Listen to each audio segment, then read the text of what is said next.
having the courage to show up. And they're hurting, and they're going to be hurting for a long, long time. We lost somebody really, really special to us. And, we're going to make sure we continue to honor him throughout the year. And just proud of the kids. Like you said, we had some great performances, but I was a lot more happy about the smiles I saw on the sideline and the hugging. And it's been a tough few days, so today was a good one for us.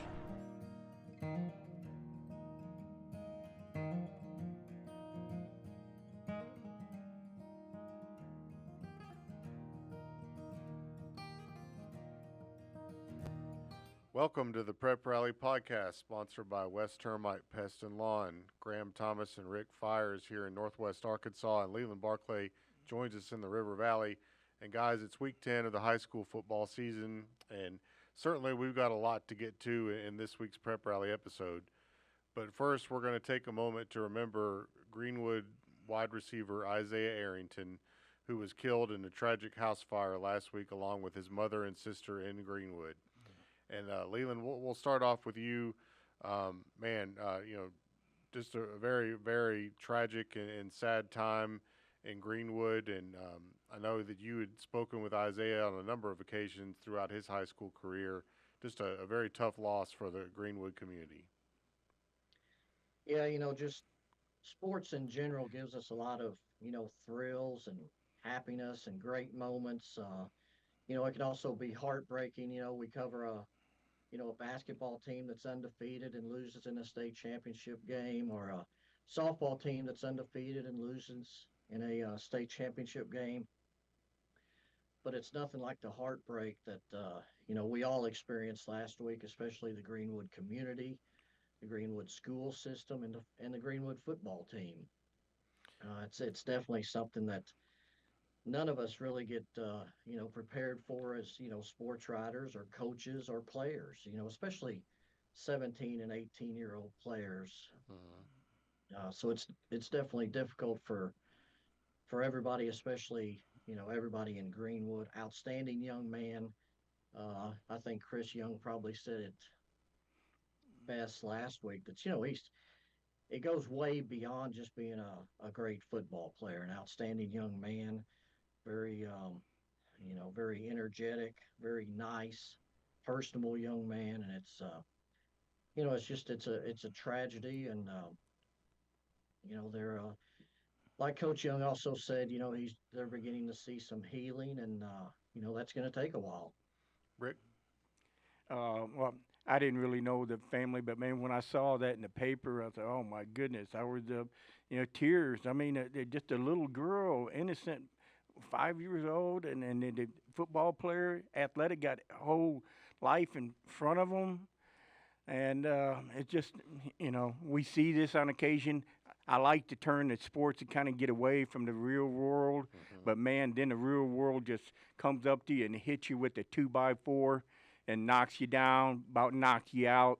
And that's about how we all felt when we heard about this. And man, Coach Young and that football team, man, you're just feeling for them. I mean, that's all I can say.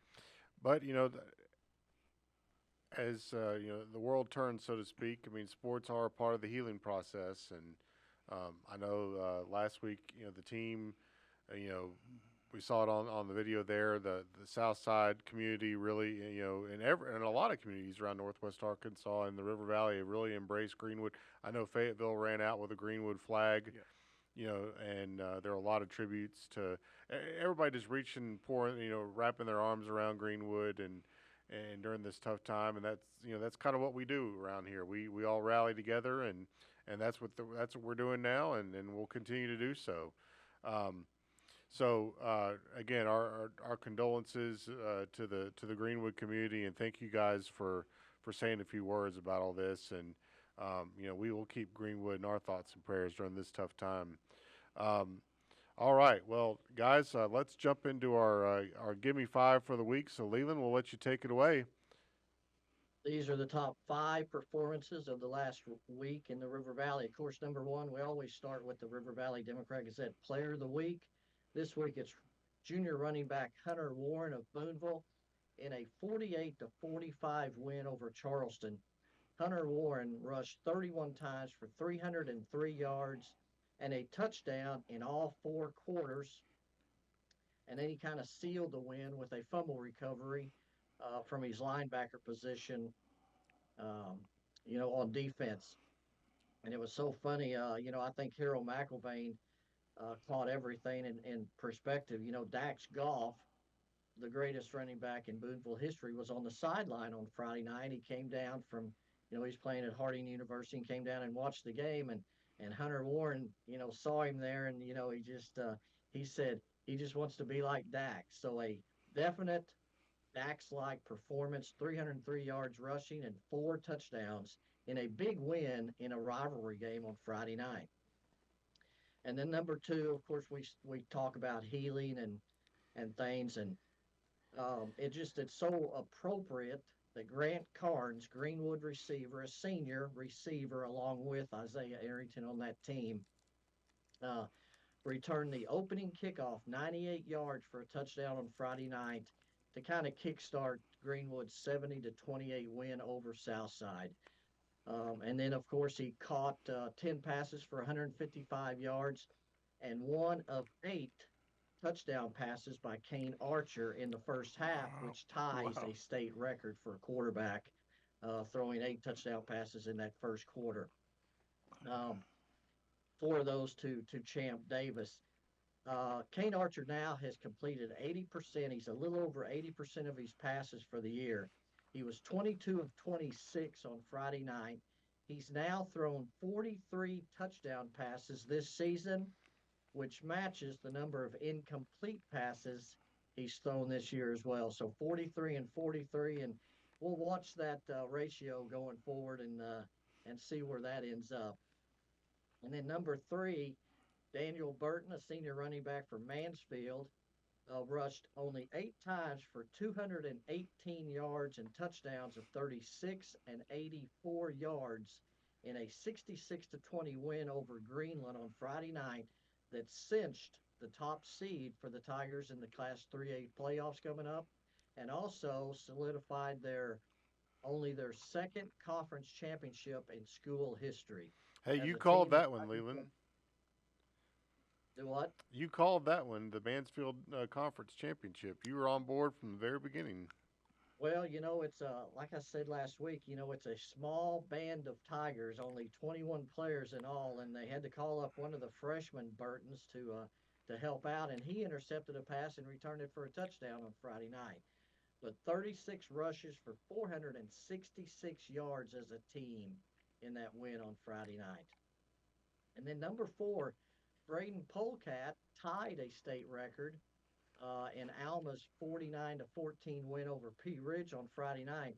He intercepted a pass 1 yard deep in the end zone and returned it for a touchdown, which statistically it is recorded as a 100-yard interception return. So that ties a state record since nothing can be any longer.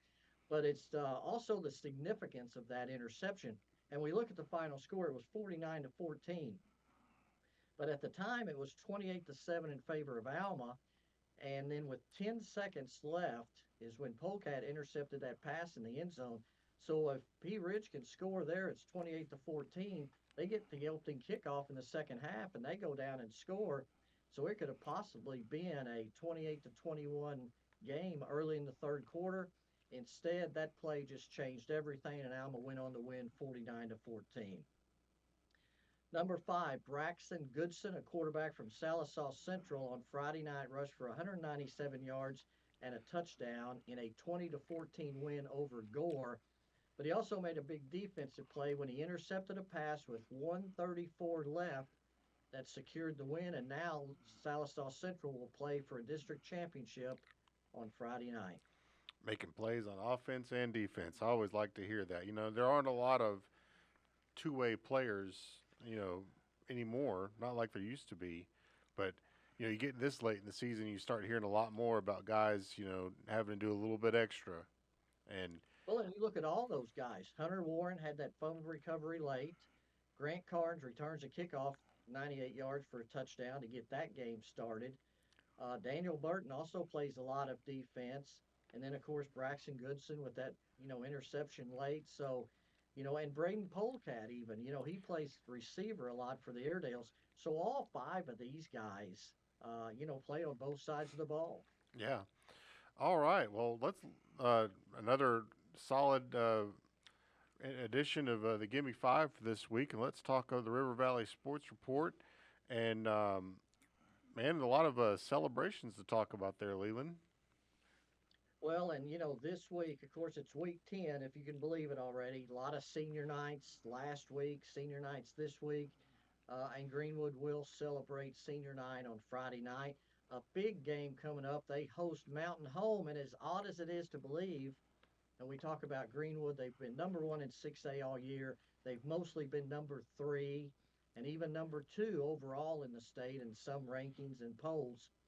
They still need to win on Friday night to secure that top seed in the Class 6A playoffs on Friday night. So still a lot to play for, especially for the Bulldogs on Friday night. Uh, Sallisaw will go to Ada on Friday night, also with a district title on the line. Sallisaw set that up with a 63-14 win over Stillwell last week. Pecola, the Indians won the Battle of P-Towns, defeating Pecola 30-20 after trailing 14-0 at the half. And of course, there's a lot of other games with a lot of seedings on the line too. Springdale travels to Northside on Friday night. Shiloh Christian goes to Van Buren on Friday night. So a lot of big games on, coming up in this regular season finale. And then in cross country, the state meet is this week, so we'll have some championships there. And save the best for last. Volleyball Absolutely. in the River Valley, not one but two state championships this week. Paris won the Class 3A state title with a 3-1 win over Central Arkansas Christian for their fifth state title in school history in volleyball. Claire Zeiler was the MVP. Outstanding performance by the Paris Lady Eagles. And then Hackett completed a dominant 36-0 undefeated Wow. season, winning the Class 2A state title with a sweep of England, 25-11, 25-11, and 25-13. Michaelan Freeman was the MVP for their third state title at Hackett.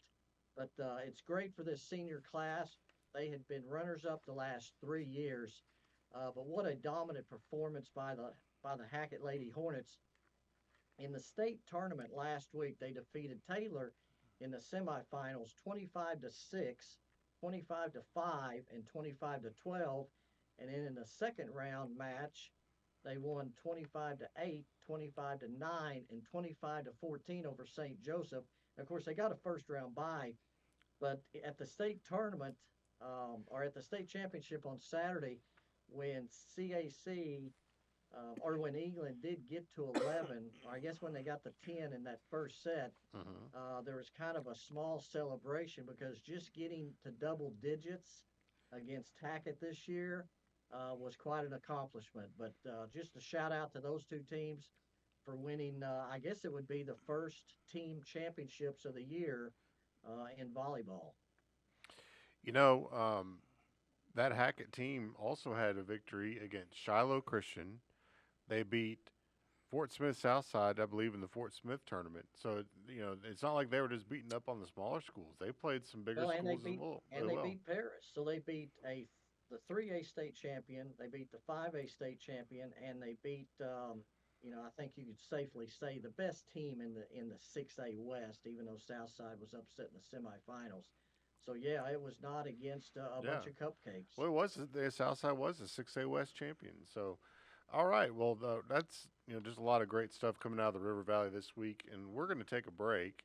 As we go to break, though, we've got some interviews from the Paris Lady Eagles and Coach Fulmer, and the Hackett Lady Hornets. So check these interviews out. This is Prep Rally.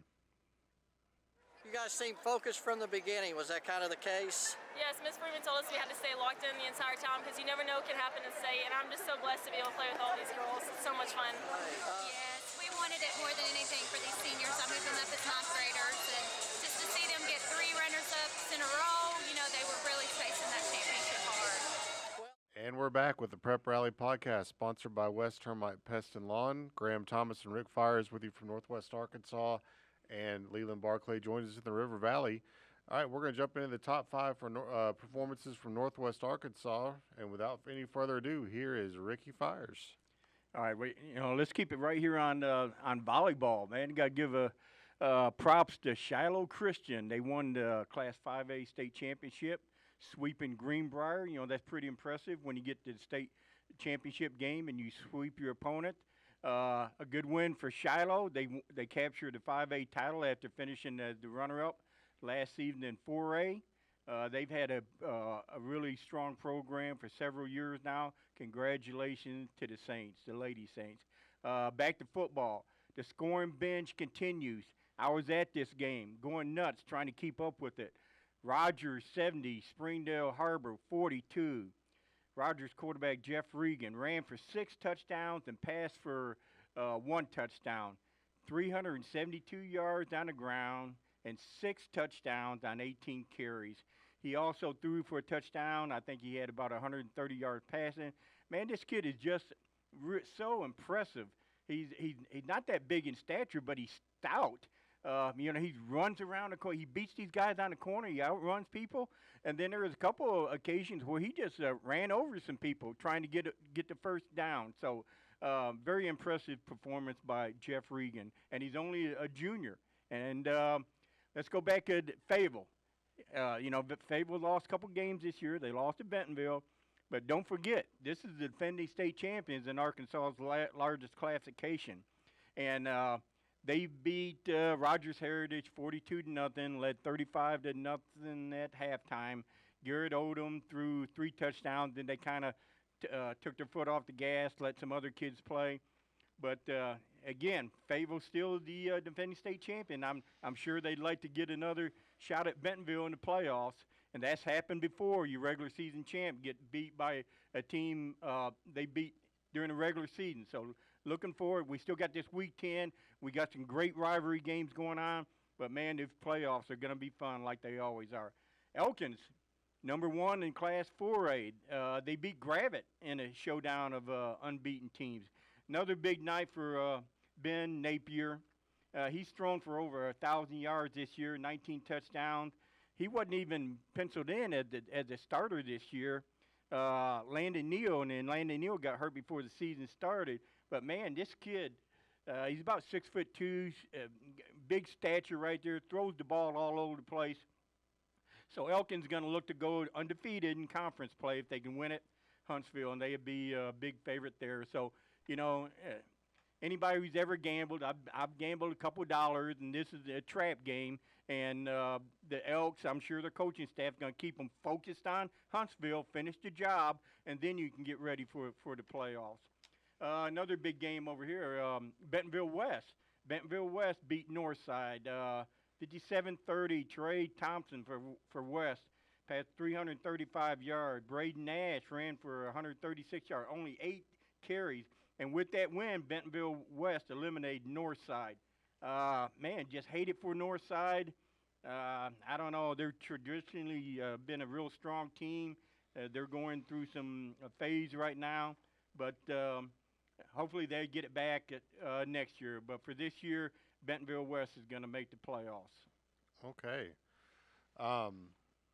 Let's go to our Northwest Arkansas sports report, and we'll hit on a little thing that Leland teased about, the cross-country championships for this week down at Oaklawn Park in Hot Springs. And, folks, if you've never been down there for this event, I'm telling you, it is just a really, really cool event. One, Oaklawn's a fun place to go to anyway. I mean, Rick Fires can attest to that. Yeah, unless you're betting on a horse and lose a bunch of money like I've done. But they've really, I mean, the facilities down there, they got a brand new hotel that overlooks the nice track, and the insides down there. It's just all a great time, and I love visiting Hot Springs. But the cross country championships are held inside the infield of Oaklawn, and I always tell people, you really don't appreciate how big a horse track is until you go get down in it and get inside of it.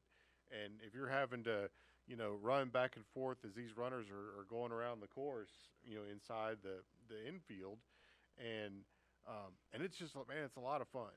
You get the best of the best of the best cross-country kids in Arkansas there.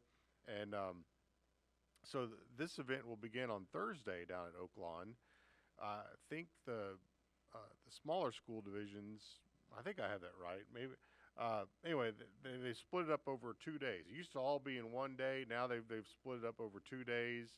And our man Henry Apple will be heading down there this week to go cover the cross country. A big cross country up here in Northwest Arkansas, Rick. You know, Yes. Rogers is always really good. Bentonville is always really good. Fayetteville is always really good. All the big schools at times have been really good in this cross country meet. You know, it's a festive atmosphere. Different schools with different nicknames, different colors, and it's just everywhere you look, there's something going on, and it's really exciting. You get down there, they all got their tents set up, and Yep. just people everywhere, and it's really the one event where the fans get the closest to the action because they get down there on the infield too and are cheering. It's like when you attend a cross country race, at some event here in Northwest Arkansas or in River Valley. It's just a really cool deal. And they start off early in the morning, and it's just get up in the morning and brisk fall day, and hopefully the weather will cooperate. Hopefully all the storms have moved out. So looking forward to the results on that. Another cool thing, which I've always thought was real neat, but when they do the awards, you get to get up on the podium. The first and second place teams get to get up there and take a picture on this. It's almost like something out of the Roman Coliseum or something, that podium up there. It's really cool. So we'll look forward to seeing how that goes, and I know that's always a trip that our guy Henry Apple looks forward to on the state cross country meet. Really, Rick, right now we're down to we finished up golf, we finished up tennis, and now we finished up volleyball. We've got cross country left on the fall sports, and we're getting basketball started slowly but surely. But now we're talking week 10 of football, and a lot of big games up here this week. So I suppose the one game we haven't really mentioned a whole lot about is going to be Gentry at Gravette. Gravette with a tough loss at Elkins last week, 35-21. But now Gravette and Gentry, battle of Western Benton County, is going to be for the number 2 seed out of that 4A1 conference.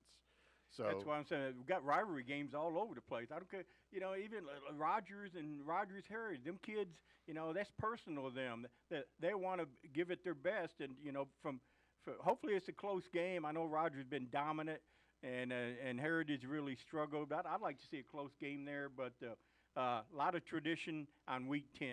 Yep. Springdale Harbor, that high-flying Springdale Harbor offense in Fayetteville, they're gonna play each other at Harmon Field on Friday. I mean, there could be a lot of points scored in that game. Leland mentioned that Farmington and Shiloh Christian are both heading down the mountain to go play in the River Valley. Farmington will be at Alma, and I think that's gonna be a really good game. A healthy Alma team against a Farmington team looking to go undefeated in the 5A West. We'll see how that goes. Shiloh Christian kind of has to get back up on the stick. They lost to Lake Hamilton last week in a real shocker, I thought. Yeah. But we'll see how the Saints do at Van Buren. I know they'll probably arrive in a bad mood, thinking about how they lost at home to Lake Hamilton last week. Fort Smith Southside's coming up to Siloam Springs, and on the surface, you have a couple teams that are 0-6 in the 6A West, and someone's going to get a conference win there, and they'll end their season on a good note. So, and then there's the big win, which it doesn't have the same kind of buildup as it has in years past. But let me tell you, Bentonville West at Bentonville, Bentonville West has never beaten Bentonville before. No. And I'm not sure this will be the year either. But that in a rivalry game, it's going to be tight, and it'll be fun, and we're looking forward to that. And last, surely not least, Springdale has a chance to wrap up a number 4 seed in the 7A West Conference with a win at Fort Smith Northside.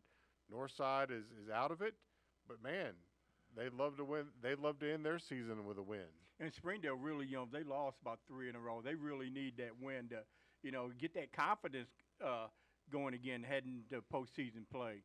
That would be a great springboard if they could go down there and win that game at Northside. All right. We're going to take another break, and when we come back, we'll get into who you got. This is Prep Rally.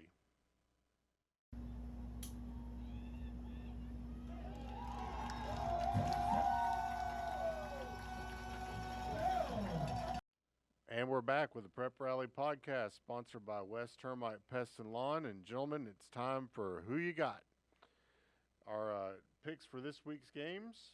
So we're going to get started this week with a Thursday night special, Mountainburg at Johnson County West Side. So the situation here is we have two teams that are, don't have anything to play for. They're both out of the playoff running, but both would like to end their season on a win. So Mountainburg Dragons at the Johnson County West Side Rebels.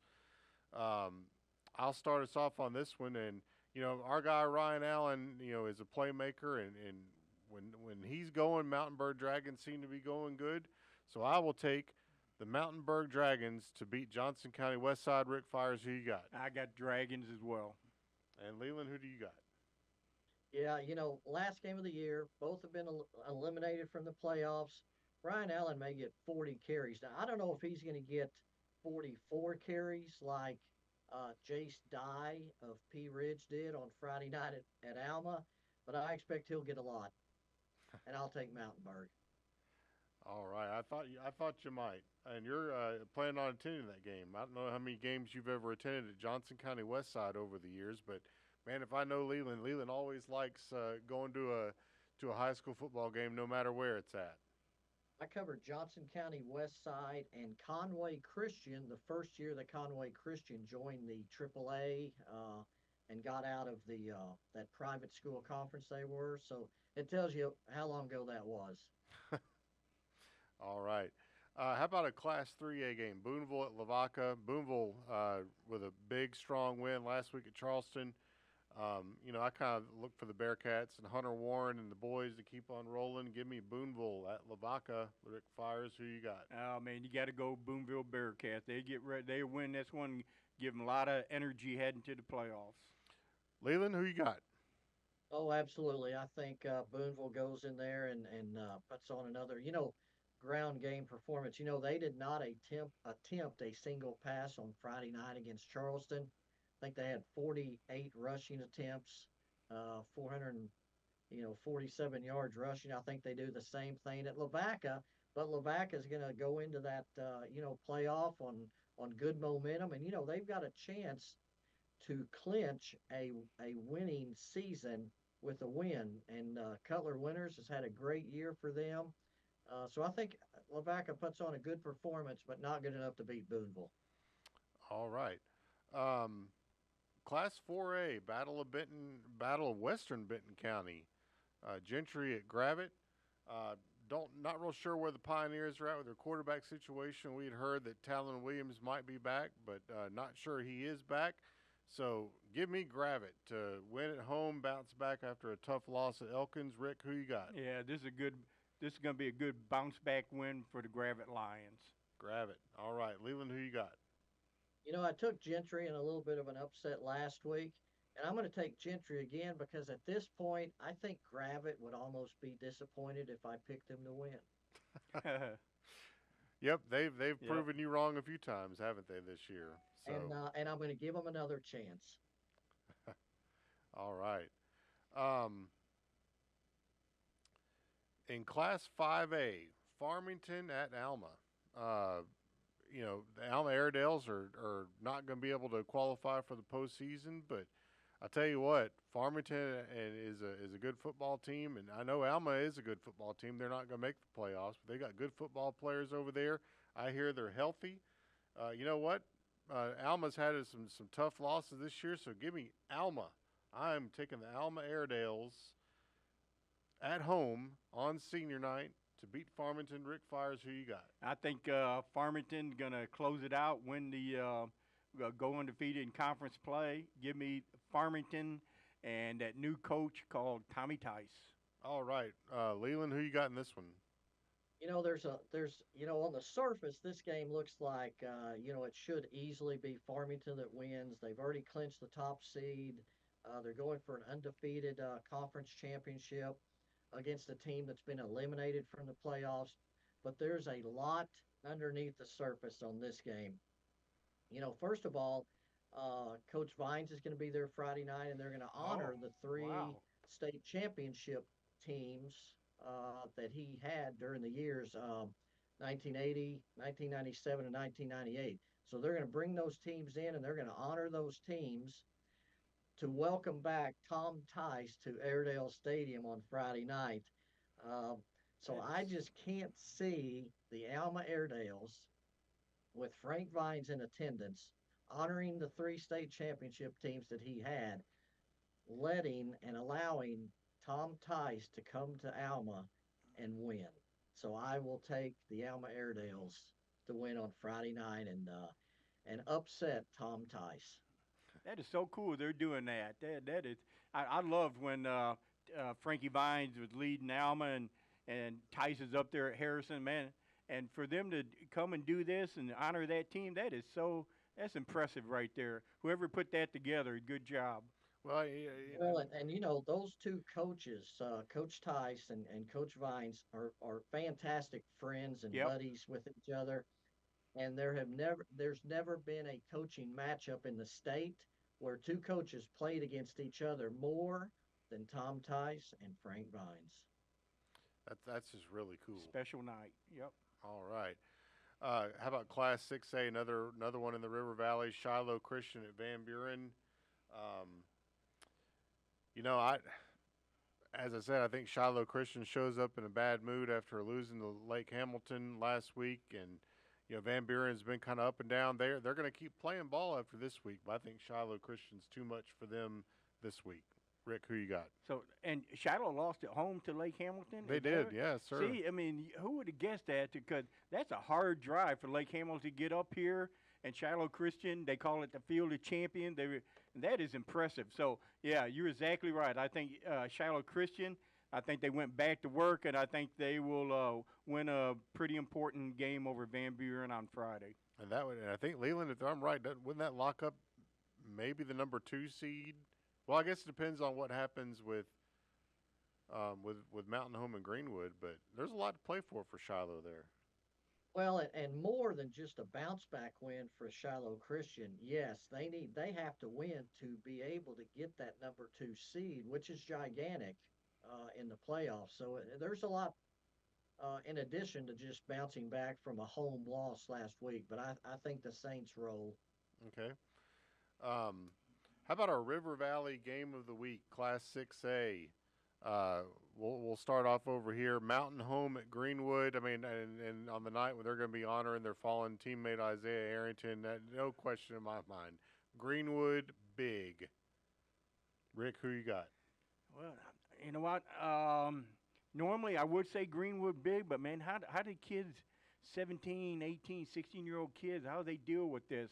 How they come back and play a football game that didn't mean squat compared to what happened to their teammate this week.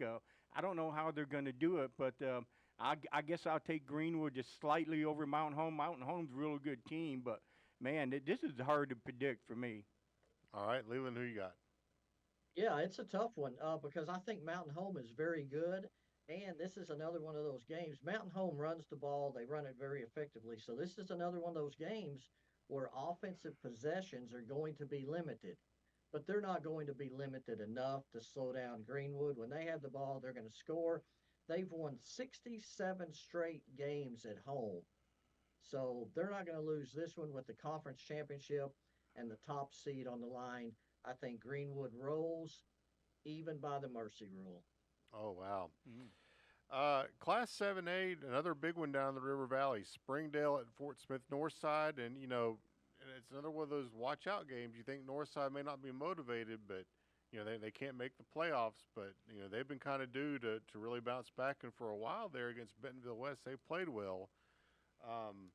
But I'm going to go with Springdale to beat Fort Smith Northside in a close ball game on the road. Leland, who you got in this one? We'll start with you on that one. Yeah, this is a tough one. And if this game was at Springdale, I might agree that, Northside would just kind of, maybe just not mail it in, but, kind of maybe a little bit go through the motions because it's the season finale. They don't have anything to play for. But I think they do have something to play for because it's at Mayo Thompson Stadium, and there's a lot of history there. They're not going to roll over for Springdale. But the key to this game is going to be the quarterback play because with Jack Pounders out, Springdale now has started a different quarterback each of the last 3 games. Northside has played 3 quarterbacks, a lot of playing time throughout the season. So I still think though that Springdale's ground game is the difference, and Springdale wins this and takes that 4th seed and the momentum into the playoffs. All right, Rick, who you got? I think there's a lot of pressure on Springdale to win this game. If you're Northside, you play loosey-goosey. If you're the coach, maybe, hey, get some a sophomore in there, let him start at left tackle or running back or something, switch everything up. Maybe get a look at some kids for next year. Springdale, you got to go down there and play on their field. You got to come through no matter who's playing the quarterback position. So I think the pressure's on Springdale, but I think they do come through in a fairly close game. All right, and our Northwest Arkansas game of the week, Bentonville West at Bentonville. As I said earlier, Bentonville West has never beaten Bentonville before. And, West is 3-6, but they've won 3 in a row in conference play. Bentonville is 6-3 and has won 6 in a row and is undefeated in conference play. Man, it's hard to go against Bentonville right now. They're playing really well and really showing great balance on offense. So I'll take Bentonville to beat Bentonville West. Leland, who you got? Someday, Bentonville West is going to beat Bentonville. That day is not Friday night. Tigers roll. And Rick's pick, who you got? Yeah, Bentonville's won, I don't know, about a dozen conference championships, and they'll just add to that. Bentonville finishes 7-0 in conference play with win over Bentonville West. All right. I forgot to mention the standings from this past week. So by my count, boys, everybody went 6-2. So we're all still in the same position as we were last week, with Rick Fires holding a 1-game lead over yours truly, and Leland's about 4 games back of the leader. But can make we've still got a lot of football to play, so we'll see how this shakes out. Well, and since I am in last place, I want to invoke the Beano Cook rule again and throw in a bonus pick. Oh, that's right. Yeah, we got a big one. Bryant over Conway on Friday night. It's a rare matchup of number 1 versus number 2 in the Arkansas Sports Media Poll. This is only the 21st meeting between the top 2 teams in the state since 1983, so they don't come around very often. But I think the difference is Bryant's ability to do both things so well, run and pass. I think it was 5 years ago, their state championship team for the season rushed for over 3,000 yards, passed for over 3,000 yards. That's incredible balance for any team on any level, but especially the state's largest classification. And that kind of signifies what Bryant's all about. And this team won't match that quite, but it's still a very dangerous team. And I think Bryant wins the first of 2 matchups between Bryant and Conway. Well, I picked Conway at the beginning of the year to win the 7A Central and the 7A State Championship, so I'm not going away from Conway and Buck James, so give me Conway. I'm going with Conway as well. And, I know how Leland is, man. I'm in the lead right here, and I look over my shoulder looking at you, and here comes Leland around the curve right here, catching up here. And I got to keep him behind me, so I'm going to go against him. I'm going to go Conway. Well, I throw these in occasionally, thinking that I might be able to sneak up and get one from you. I'm watching you. All right, well, that wraps up another edition of the Prep Rally podcast, and we'd like to thank our sponsor, West Termite Pest and Lawn. Last regular season game for a lot of teams this week, and they'll be hanging up the football gear and putting on the basketball shoes for some. But man, it goes by quick, doesn't it, Rick? Yeah, and it's like my friend calls me and wants to talk about basketball. I said, dude, man, we still got plenty of football up here left in Northwest Arkansas. I'll talk to you about basketball in December. But, yeah, even though the regular season's over and you hate it for the kids who didn't make the playoff, but, man, I'm looking forward to this final week, rivalry week, and then heading to the playoffs. We still got plenty of football to go. All right. Well, for Leland Barclay in the River Valley, for Rick Fires in Northwest Arkansas, I'm Graham Thomas signing off. We love you.